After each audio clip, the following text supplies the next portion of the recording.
Filsafat sebagai ilmu disiplin intelektual memiliki akar yang sangat jauh dalam sejarah pemikiran manusia. Meskipun sulit untuk menemukan titik awal yang pasti, beberapa tempat dianggap sebagai tempat kelahiran filsafat. Kebanyakan sejarawan filsafat menganggap Yunani kuno sebagai tempat kelahiran filsafat. Pada abad ke-6 hingga ke-4 sebelum Masehi di kota-kota seperti kota Miletus, Thales, Anaximander, dan Heraklitus mengembangkan ide-ide filosofi pertama. Tokoh seperti Socrates, Plato, dan Aristoteles kemudian memberikan kontribusi besar terhadap pengembangan filsafat di Yunani. Namun demikian, kita juga dapat menemukan pemikiran filsafat awal di berbagai budaya di seluruh dunia. Contohnya di India, filsafat Hindu dan filsafat Buddha muncul pada periode yang sama dengan perkembangan filsafat Yunani. Di Mesir kuno, Tiongkok, dan wilayah lainnya ada juga pemikiran filosofis yang berkembang sendiri. Jadi sementara Yunani kuno sering dianggap sebagai tempat kelahiran filsafat. Konsep-konsep filosofis awal juga muncul di berbagai tempat di dunia secara bersamaan. Kelahiran di Yunani kuno dapat dijelaskan oleh beberapa faktor pembeda. Yang pertama, kondisi sosial dan politik.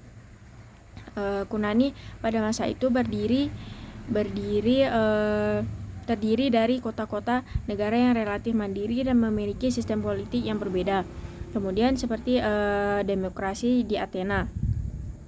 Kondisi politik ini memberikan kesempatan bagi warga negara untuk berpartisipasi dalam keputusan politik, dan ini mungkin merasa minat terhadap pertanyaan-pertanyaan filosofis tentang hak, kemudian tentang keadilan dan pemerintahan.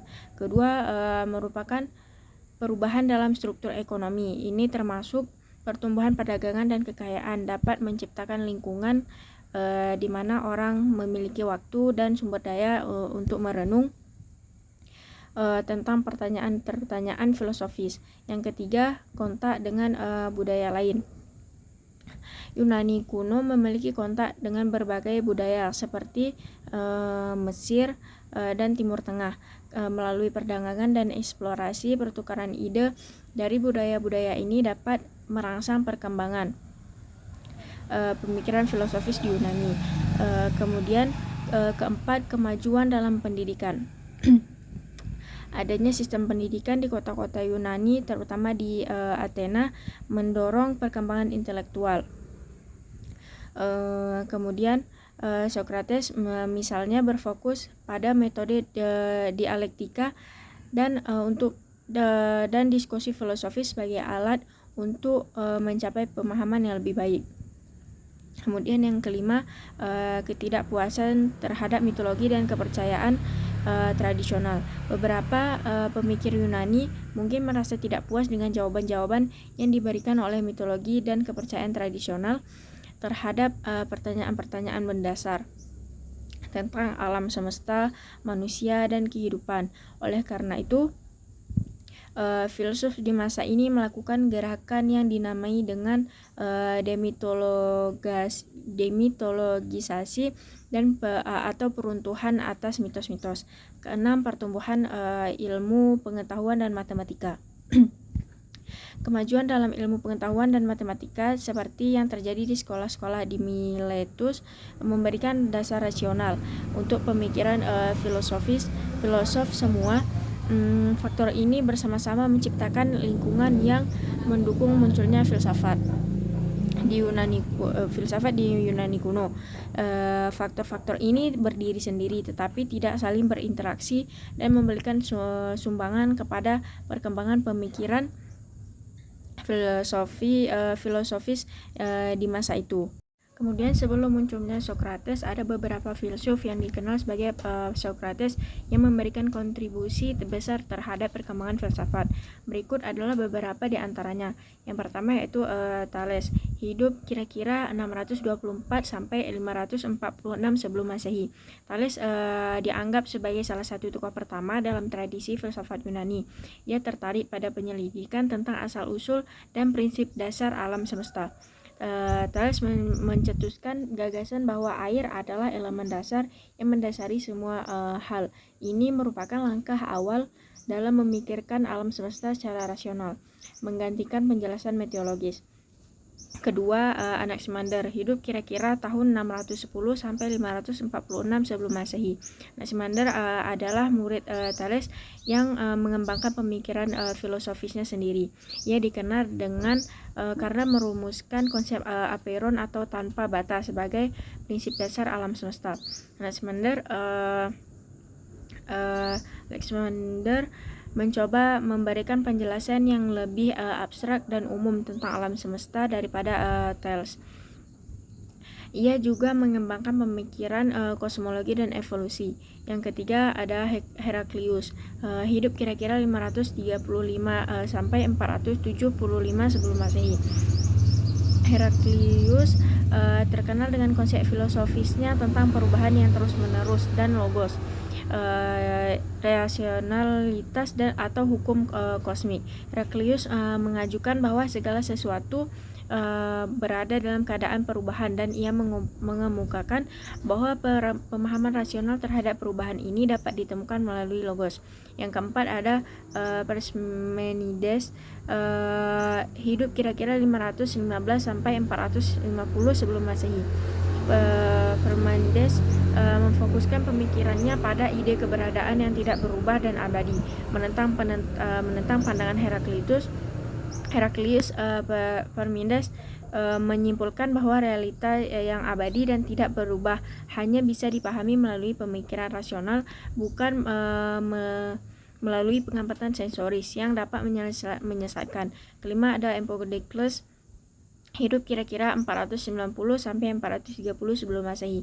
Empedocles memperkenalkan gagasan tentang 4 elemen, yaitu tanah, air, udara, dan api, yang membentuk segala sesuatu dan mempengaruhi pemikiran alam semesta. Ia mengemukakan bahwa kombinasi dan perubahan elemen ini menjelaskan keberagaman dalam semesta. Filsuf Socrates ini masing-masing memberikan kontribusi unik mereka terhadap pemikiran filosofis di Yunani kuno. Meskipun pemikiran mereka bervariasi, mereka semua berusaha mencari penjelasan rasional dan sistematis terhadap alam semesta dan keberadaan. Para filsuf pra-Socrates memiliki berbagai arah pemikiran filosofis, dan masing-masing di antaranya memiliki fokus dan konsep-konsep utama yang berbeda. Berikut adalah gambaran umum arah pemikiran filosofis beberapa filsuf pra-Socrates. Pertama, monisme Thales. Thales adalah salah satu filsuf pra-Socrates pertama menciptakan konsep monisme, yaitu keyakinan bahwa ada satu prinsip dasar atau unsur yang menjadi dasar segala sesuatu. Thales juga menganggap air sebagai prinsip dasar yang membentuk segala sesuatu di alam semesta. Pemikiran monistik Thales adalah langkah awal menuju penggunaan rasionalitas untuk menjelaskan alam semesta, menggantikan penjelasan mitologis. Kedua, pluralisme Anaximander.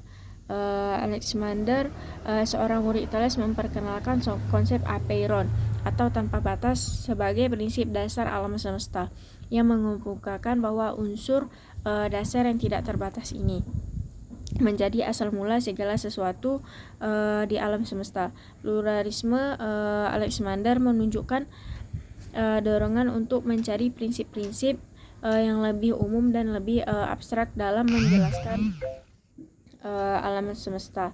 Yang ketiga, panentheisme Heraklitus menekankan perubahan sebagai prinsip dasar alam semesta. Ia mengajukan bahwa segala sesuatu berada dalam keadaan berubah yang konstan. Heraklitus juga mengembangkan konsep logos sebagai hukum kosmik yang mengatur segala perubahan tersebut.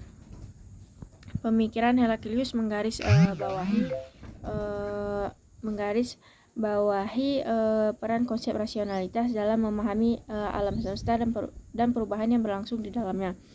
Keempat, monisme atau keterbatasan Parmenides. Parmenides menolak gagasan perubahan dan berpendapat bahwa keberadaan yang tetap dan abadi adalah satu-satunya kenyataan.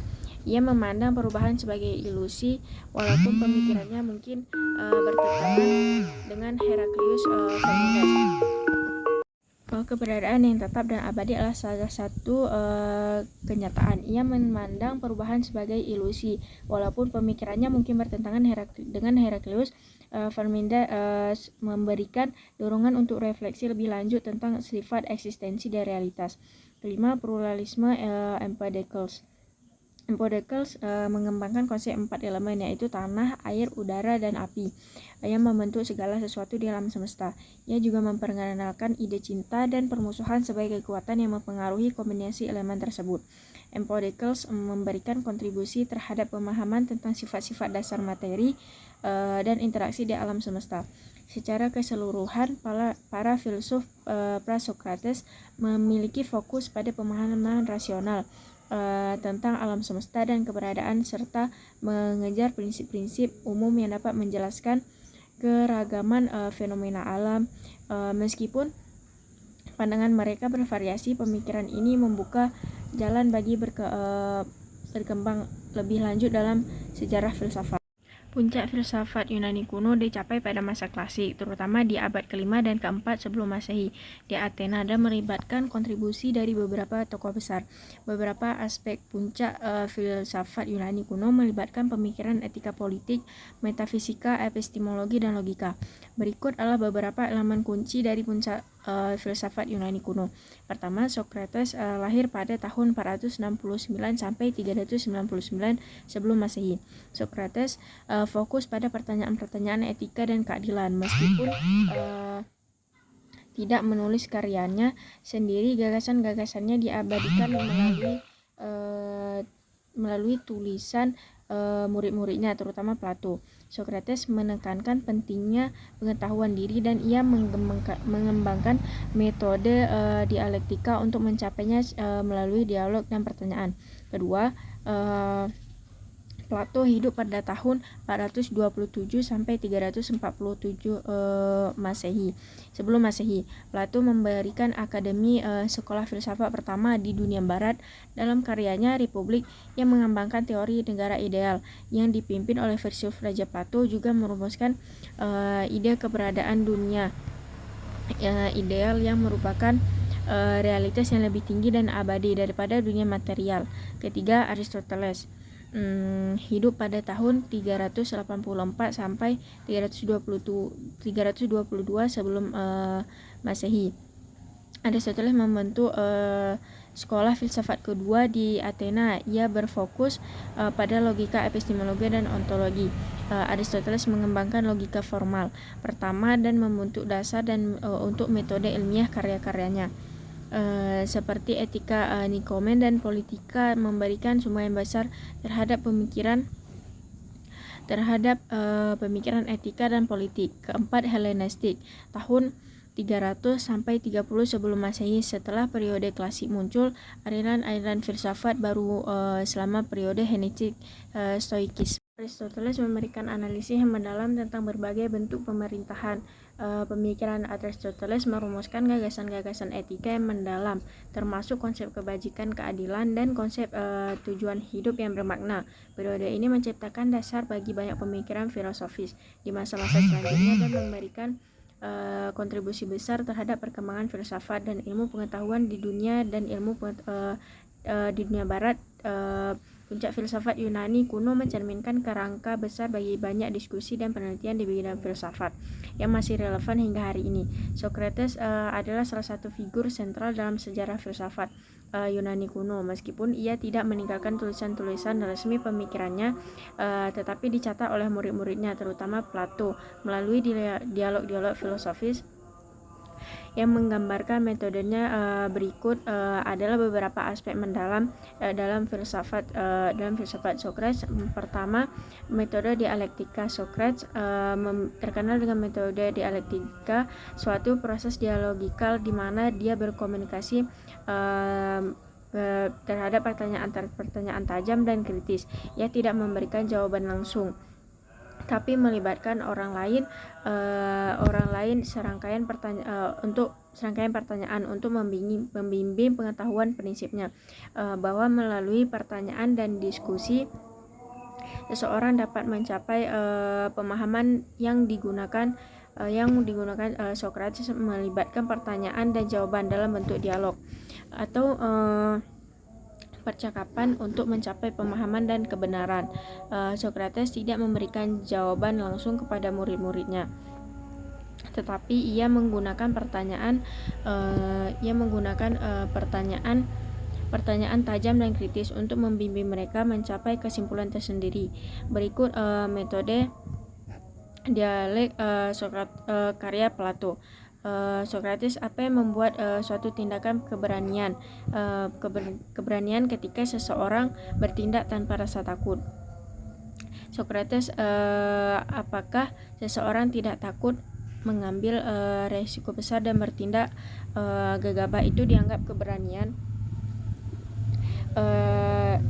Itu mungkin tidak selalu Socrates. Mungkin ada situasi di mana seorang bertindak gegabah tanpa benar-benar memahami resiko.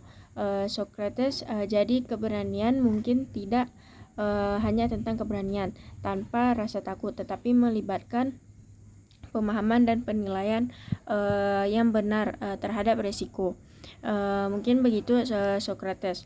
Bagaimana dengan situasi di mana seseorang takut tetapi tetap bertindak demi kebenaran dan keadilan? Apakah itu tidak juga dianggap keberanian?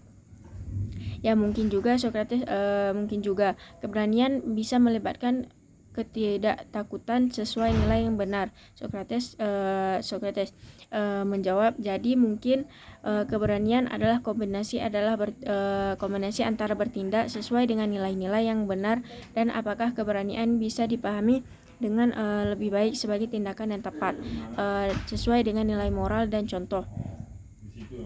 Socrates menggunakan serangkaian pertanyaan untuk membimbing para muridnya menggali konsep keberanian. Socrates menyebutkan definisi langsung, tetapi melibatkan epro dalam mempertimbangkan dan refleksi untuk menjadi pemahaman yang lebih mendalam. Pendekatan dialektis Socrates adalah untuk merangsang pemikiran kritis dan menggali lebih dalam ke dalam konsep atau nilai tertentu. Kedua, pengetahuan diri. Socrates mengajarkan bahwa pengetahuan diri adalah kunci utama menuju kehidupan yang lebih baik dan bijaksana.